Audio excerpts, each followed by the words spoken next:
زۆر پێی خۆشە تێستەکەی بۆ بکرێت. ئێمە وەکو خوێندکارانی پەیمانگای تەکنیکی کوردستان ئەمڕۆ بەشداریمان کردووە لە چالاکی زانستی فیستیڤاڵی مایە.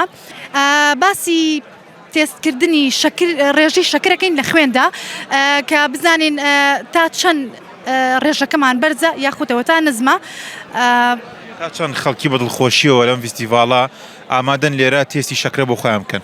وەڵا زۆر ماشەڵڵا خەڵک زۆریت زۆر پێی خۆشە تێستەکەی بۆ بکرێت بۆی کە دڵنیا بێت لەوەی کە تەندروستی خۆی چۆنە و بەرەوچوو ئەچێت. ئەو کەسانی کە لای ئێوە ئەو تێستەیان کردووە ئاسی شەکریان چۆنە؟ پێ دوایە خەڵکی پابەندی ڕێنمایەکان بۆ پاراستنی سەلامەتی خۆیان؟ وەڵا ئەوەی کە تێستمان بۆ کردو زۆربەی نۆرمەڵە. سوپاس بۆ خۆی گەورە کە بەرزمان تا ئێستا زۆرمان بەڕێ کردو بەرزمان نەبینی. دیارەکە زۆر پابندن بە ڕێنمایەکان بۆ خۆپارێزی لە نەخۆشی شەکرە. ئێوە لێرە و ڕێنمایەکانتان چییە بۆ ئەو کەسانە بووی کە پارێزگاری بکەن لە تووژبوونە نەخۆشی شەکرە؟